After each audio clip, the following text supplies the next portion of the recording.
B'siyata d'ishmaya, B'ezrat Hashem, we're going to be continuing the series on connecting to Tzadikim. What is the importance of connecting to Tzadikim? Where does it come from? Why do we need it so much in our lifetime? And I'm also going to just say, because people responded back that I'm saying these things, but, give an example. So, here's one story out of many that I could have told in my whole entire life, but one story specifically with my Rav Itzhak. When I met Rav Itzhak, after a few months, came the Ilula of his great-grandfather, the Bir Yaakov. And Bir Yaakov and the Rambam are on the same day, Kaf Tevet, I think, yeah? And the Rav was doing an Ilula. And I had known Rav Itzhak for a few months, but we weren't so close. I was in transition of starting to pray more with him and connect with him more. And Rav Itzhak turned to me one time at Sudah Shishid and he said to me, we're doing an Ilula, don't miss it for anything. And for whatever reason, although he wasn't my rabbi at the time, the way he said it to me was clear that one thing's for sure, I should not miss it. I should not miss this thing for anything. What ended up happening was that night that the Ilula was happening was the last night of a fundraiser that I was managing. I was managing this fundraiser and we were trying to raise $250,000, and it was the same night. Now, my job versus the tzaddik telling me don't miss the event for anything. Me personally, what I ended up doing at that moment, I don't know if it was right or wrong, but it was what was done. So it was clearly Hashem's will. Now, looking back, is that I was watching from my phone that the campaign was going well and that we're going to most likely pass 250,000. And I thought I'll manage the campaign from afar and I'm going to go to the Ilula, I'm going to go to the celebration of the Bir Yaakov and the Rambam. And I went, and it was an amazing event. It was the first time that I was at a Ilula with Rav Itzhak, and I got to see him like in a different side outside of the shul. It was a different site. And it was special. It was definitely, I needed to be there and I was meant to be there. The next morning, I wake up and I go into work. We had raised the $250,000 for a charity here in Tzfat. I walk into the office and I'm told that I'm fired. I no longer have a job. Why? Because I didn't show up to work and I went to some party. I was in charge of the campaign, and on the last night, the most important night, I didn't show up. Now, are they right for doing that? Yeah. Did I have my reasons? Yeah. Who was right business-wise? I was wrong, most likely, right? Plain business, I was wrong. I should have showed up. But now we have an interesting story. Because the tzaddik said, come, don't miss it for anything. I showed up, and the immediate outcome of doing that was, you're fired now, you don't have a job. So you could say I lost because I listened to the tzaddik. I lost out. I came to Rav Itzhak and I said to Rav Itzhak, I'm not complaining, I'm just telling the Rav what happened. You told me not to miss it for anything, I showed up, I'm now jobless. He said to me, not only will you not see any damage, you're only going to see salvation, and big things are going to come out of you losing this job. 4 months I didn't have any money. 4 months I didn't have a job and I couldn't get a job. Everything was the exact opposite of what he was telling me. Listening to him, lost my job. Now he told me, don't worry, you're not going to have any damage, you're only going to see salvation. 4 months of hell, of not having money, of nothing making sense. What's going on here? And then everything changed. Within those 4 months, I started a podcast called Two Chassids in a Pod that changed lives, that put people in yeshiva, that made people start keeping Shabbat, and people started keeping kosher, people learning Torah in an interesting, fun way. Then I ended up getting a job because I was praying in Rav Itzhak's minyan. Someone wanted to hire me only because of the way that they looked at me in shul. They didn't know anything about me. And my life started to pick up more and more and more and more. Then that podcast ended at a certain point, and I still wanted to help people online, and I was still being asked to help people online, but I no longer through a podcast. Then Torah classes started, and then a chavura started, and now we're sitting here in Sha'ar HaYichud, and all of that is because I didn't miss that Ilula. Because the tzaddik said, come and don't miss it for anything. And I showed up and I partied there and I was there and I got fired. Yes, because I went there. And I didn't have money for 4 months. Yes, but what's 4 months in comparison to the last 3 years of Torah that's been online? Hundreds of thousands of people view the hours and views, and obviously I didn't lose out. Obviously I needed to go through the little bit of struggling in order to get to where we are now, that we can sit here in a building and learn Torah together. And I can trace it all the way back to when Rav Itzhak told me, don't miss it for anything, with 100% certainty. But for quite a while, it didn't add up what he told me, and it seemed the opposite. Again, these are things that we're trying to understand, and that's why we're in this series. So we learned yesterday about the sources of what happens when you have a prophet downloading high levels of energy and how he can pass that over to his students. We learned it by way of the story of Shmuel and David and Shaul, as well as Eliyahu and Elisha. And we're going to continue along today, B'ezrat Hashem, continue learning from the B'yam Darkecha on this idea. This idea of, again, what we said is essentially our goal is to connect to Hashem. And one of the main ways to do that is by way of having a relationship and a connection with the tzaddik, with a true tzaddik that's able to connect to Hashem on a much higher level than you. The goal, again, is always understanding more godliness and interacting more with godliness in this world. And that is a goal that in every generation is relevant. Just because we lost prophecy doesn't mean you don't have to seek out ways to connect to Hashem. Just because we don't have a temple doesn't mean that you shouldn't seek out ways to connect to Hashem. These are all things that we need to be doing in our life, and we still have this goal of having a deeper understanding of godliness. And a person could come and say, in our generation, what do I have to do with emunah? Like what do I have to do with nevuah?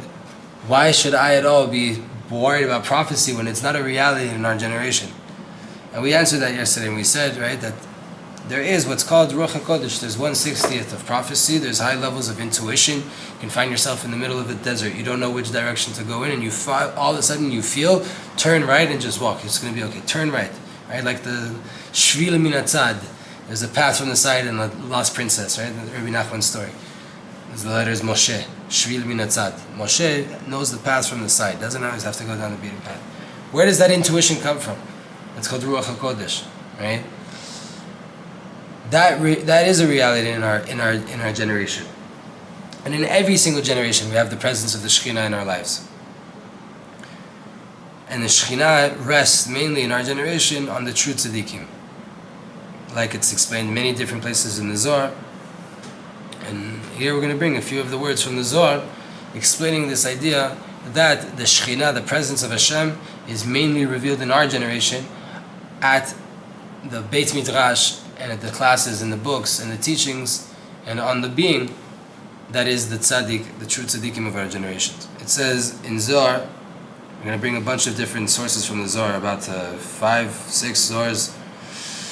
One is Zakayin inun tzadikaya de ra'uta de lehon b'dveikuta de kuchabrichu tadir. How fortunate are those righteous people that their whole entire desire is to have Dveikut to Hashem constantly. V'kama de'inun mitbakin bei tadir, achi nami itabek behu, v'lo shaviklon le'almin. The more that they're able to connect, the more that we should want to connect to them and not let go forever.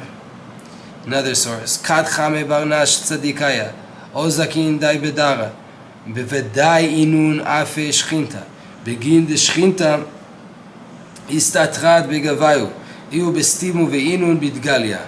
Man dechame afe shchinte, baila mizal ve'lerahata betra. The Shechinah is found inside the body of the tzaddik. Not that he himself is a god, God forbid, we never want to say that. We're not pushing here Christianity or anything like it. These people rectify themselves so much that their body becomes a mishkan, becomes a dwelling place for a holy energy. Hashem wants to be inside of a person that has a pure heart, that thinks good about other people, that looks for the good in other people, that judges others favorably, that has mercy, that does good, that prays well, that reveals Hashem in the world. Hashem wants to put the light of Hashem there in that person. The tzadikim that are always fighting to be those people, Hashem puts His presence, His Shechinah, His revelations inside their Beit Mikdash, inside their body, around them, and we have an obligation to try to connect to them. Kad tzadika hu be'alma, miyad shechinta lo ityadiat minei, v'tiyufta dilei be shechinta lo azla ela betrach tzadika. The Shechinah only goes in a place where you find righteousness, where you find a tzaddik. Meaning the Shechinah is always seeking out holy people to connect to. Bechol atar tzadikaya, the tzadikaya azle, shechinta azlat imahon velo shavik lehon. Any place a tzaddik goes, the Shechinah goes with him and never leaves him, never abandons him. The Ramban talks about it as well, and he says, Anshe Mala Ramban, right? Nachmanides.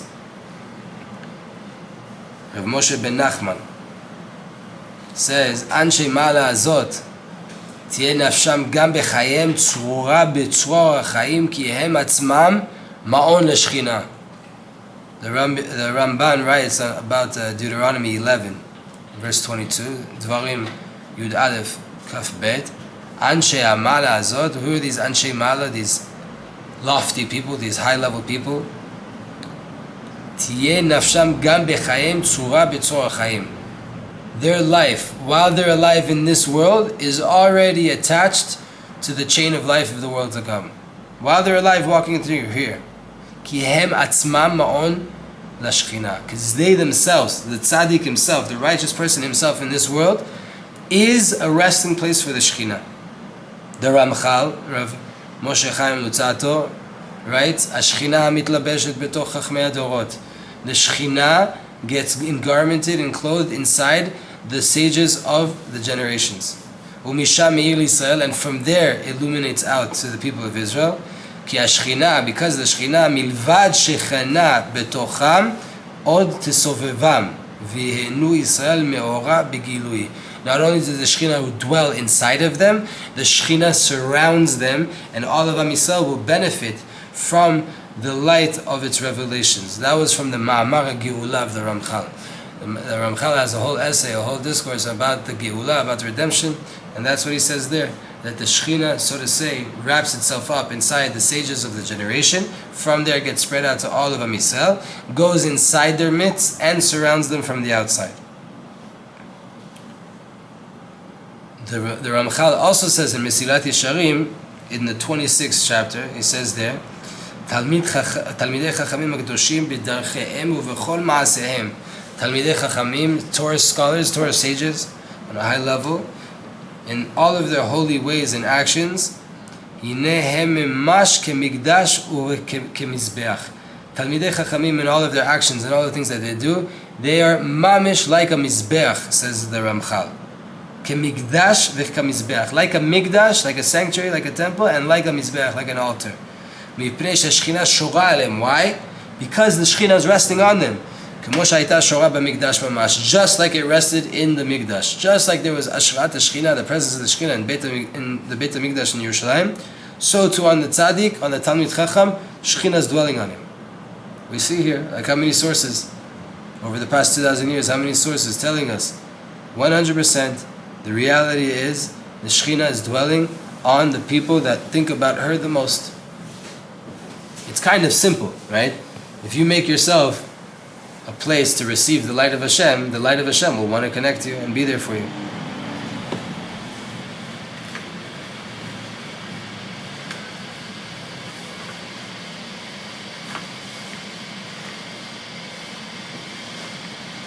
If that's the case, so then when I connect myself to the tzaddik, I'm connecting to the Shechinah. If the Shechinah is only found in our generation by way of the Talmidei Chachamim, as the Zohar says, as the Ramban says, as the Ramchal says, as many other people said, so then how do I get to the Shechinah?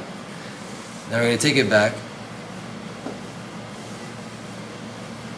We'll get there. Chazal also talked about this. Since the tzaddik is where you can find the Shechinah, so then when a person attaches himself to a tzaddik, so he's effectively, by way of that, connecting to the Shechinah.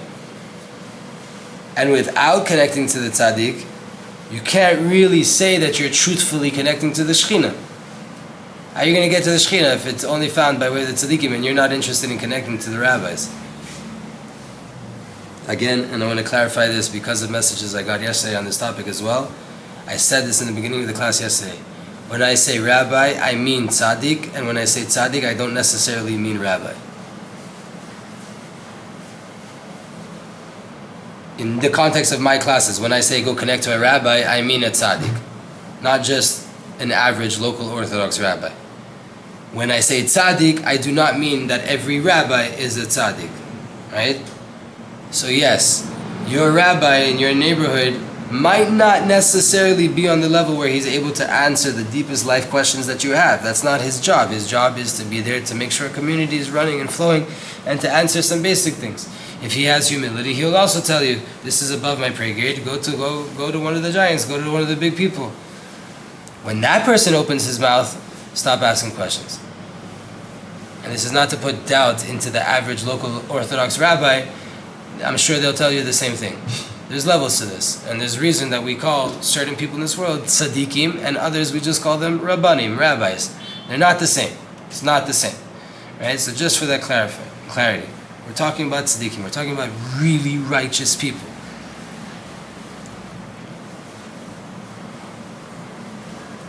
So when we come to connect to a Tzadik, we are connecting to the Shechinah. What is the idea of connecting to a tzaddik? What does it mean to cling myself to a tzaddik? Love, strong love. V'tidbak nefesh Yonatan beDavid. The soul of Yonatan glued itself to David. What was the love? That's the highest example that we have for love in the world. Was the love between Yonatan and David. David and Jonathan, right? Yonatan's father was one of David's biggest enemies. Right? Shaul. And it didn't stop him, the fact that he had a bounty on his head and his father was trying to kill him, and he was, so to say, the prince, what was thought to be the heir to the throne. It didn't matter. For him, his best friend David was unconditional love. That was unconditional love. Right? So that kind of love is what we want to feel towards these tzaddikim. That's what it means to cling to a tzaddik, is to have that level of love.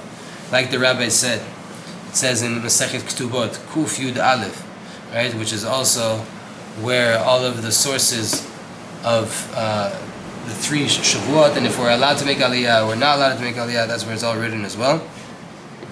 They write there like this: V'chi efshar ledvuke b'Shechinah. Can a person cling to the Shechinah? V'chtiv. Right? Can a person connect to the Shechinah? Shechinah is godliness. Can a person connect to that really? V'chtiv ki avaya Elohecha esh ochela. It's written, Hashem is a fiery esh. It's a fire that consumes. Ela kol ha'masi bito letalmid chacham. Whoever marries his daughter to a talmid chacham, v'oseh pragmatia letalmidei chachamim, and does business and helps support talmidei chachamim, ve'ma'aneh talmidei chachamim min nechasav, and whoever gives money towards a talmid chacham to help them, support them, to help them get by. Ma'aleh alav hakatuv ki'ilu midabek b'Shechinah. The Torah counts as if you are clinging to the Shechinah. This is from Chazal. So if you don't accept the Zohar, you don't accept the Ramban, you don't accept the Ramchal, Mesilat Yesharim, and all these Kabbalistic ideas, here's the Gemara outright. How in the world could a person ever connect to the fire that is the Shechinah? The reality of Hashem that can't tolerate any bad in the world. It is such a pure light that it consumes all negativity, anything that conceals it, anything that's against it. How are you, with all of the bad that you have inside of you and all of the troubles that you have, are going to connect to such a fire? Gemara says, all right, marry your daughter off to a Talmid Chacham. Support them. Do business with them. Make them your partners in business. Yeah, they're sitting learning Torah all day long. You give them money for that because their Torah will support your business and your business will support their Torah. That, if you do that, the Torah counts it as if you are directly connected to the Shechinah. Our whole entire life is to connect to the Shechinah. But for not all of us, for most of us, it's not an easy thing to do. Here's a goal. Here's a way to do it. Connect to Talmidei Chachamim. Connect to Tzadikim. Meaning, by way of clinging to a Talmid Chacham, to a Tzadik, that is he himself connected to the Shechinah, Yechashev gam lo shu davuk ba. This counts that you too are now connected to the Shechinah. It's an amazing thing. And you can ask the question, okay, we said the Shechinah is a consuming fire, so how can the Chacham connect to the Shechinah? How could it be that he can connect? We're both humans. How does he not get burnt and I'm meant to get burnt? And by way of me connecting to him, that he's connected to it, I won't get burnt. But how can he even connect? We're all human. How can he connect to the Shechinah? How can we be? How can Chazal say, if you connect to this person that's connected to the Shechinah, you'll be connected to the Shechinah? How does he even connect to the Shechinah?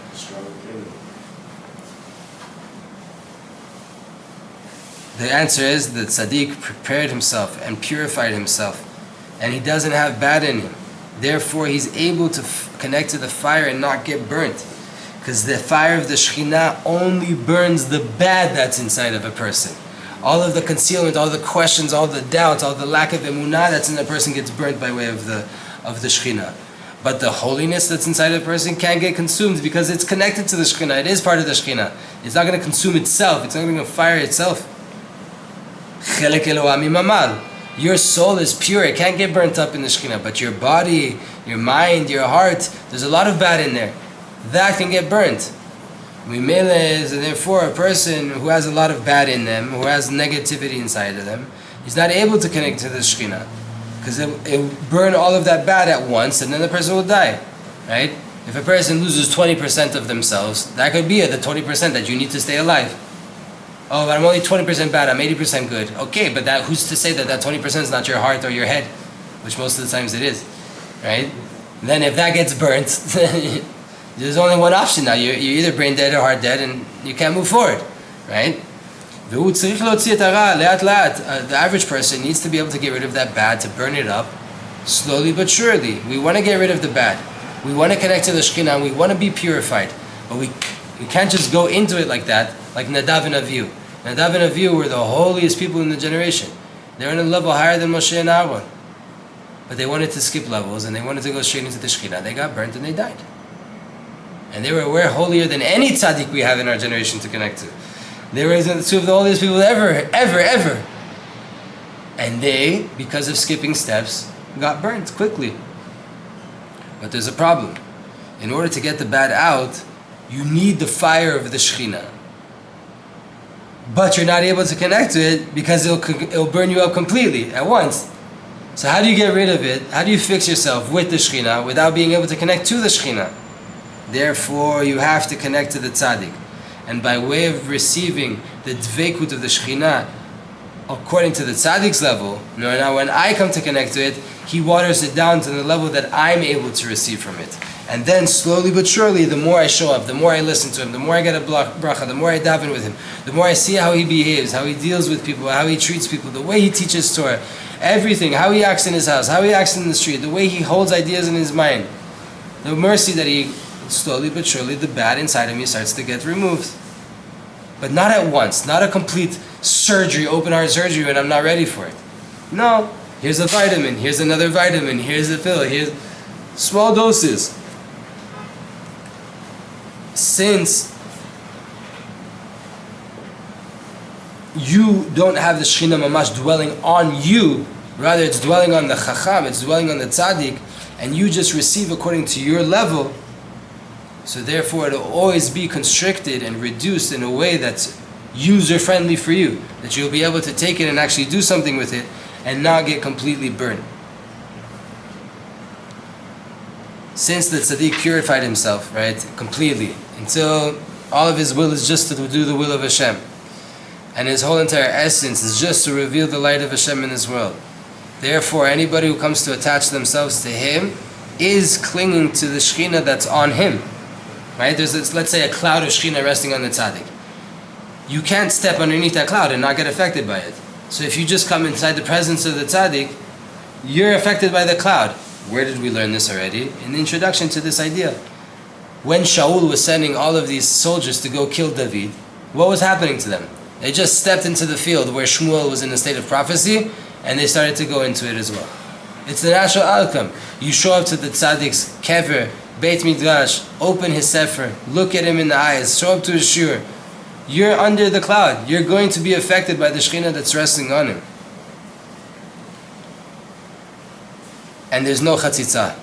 There's no separation here. There's no something blocking. Because the tzaddik, in his own eyes, is nothing. He sees himself as worthless. He sees himself as not worth anything to be praised, to be made something out of. Again, God forbid to turn this into Christianity or some false messiah or false idols. We don't need that. Like the Torah said about Moshe Rabbeinu. He was the rabbi of all of the Jewish people in all of the generations, the biggest Rav that we'll ever have, the choicest human being we'll ever have, ever. The highest levels of prophecy ever that will ever be, more than Mashiach even. And what does the Torah say about Moshe Rabbeinu? That he was the most humble person in the whole entire world. The king, the person that speaks to Hashem face to face, sees himself as the lowest person in the world. And according to a theory of relativity in Judaism, in Kabbalah, that means that we always are in relative to what was, right? Relative to what was. So the Zohar and other places also tell us, Itpashtuta de Moshe bechol dara. There is an expansion of Moshe in every generation. That means that the Moshe Rabbeinu that was then, that brought down the Torah, he still shows up now in all of the tzaddikim in our generation. That Moshe exists now in the rabbis that are alive, walking in the earth with us right now. Because the true level of a true tzaddik, a real tzaddik, his level, it's not only because he fights and he does and he serves Hashem with all of his might. It's not only because of that. It's mainly because he nullifies himself in front of Hashem and in front of others in this world. It's mainly because, not because of all the great things that he does, more about how much he knows it's all Hashem doing it and it's not him. And by way of that, the Shechinah comes and rests on him. And then they're able to reveal the godliness even in the lower realms, in the lower aspects. They nullify themselves, the light of Hashem goes there, and now they can spread it around. And to purify all of the physicality and all of the materialism around them, which is the purpose of creation, to make for Hashem a dwelling place in the lower realms, within the physicality, within the world of concealment, to reveal Hashem there. A person that's doing that all day long, so Hashem says, here's a bunch more light, let's do it faster, let's do it more. And by way of a Jew submitting himself in front of the tzaddik, nullifying himself to the tzaddik, right? Giving in, showing up, listening to his instructions, and clinging to him with love, then, even though he's not on the level of the tzaddik, the fact that he's connected to him, kol ha-mechubar la-tahor, tahor. We have a cloud in Baba Kama, in the Gemara, anything that's connected to purity is pure. So each one of us, we're on our own levels, we know our own blemishes, we know how far we are from the truth. We know how much bad we have inside of us, so much bad that we would get consumed immediately. When you connect to purity, you are purity. And whoever can connect to the Shechinah is connected to the Shechinah. Like the Baal Shem Tov says, you grasp a little bit of infinite, you've grasped it all. Bezat Hashem, this is the idea. This is more of the ideas of why we need to connect to Tzadikim. Here God explained much more. They are the vehicles that hold holiness in this world. And by way of connecting to them, we can also start to become better people by way of the Shechinah burning away all of the bad off of us.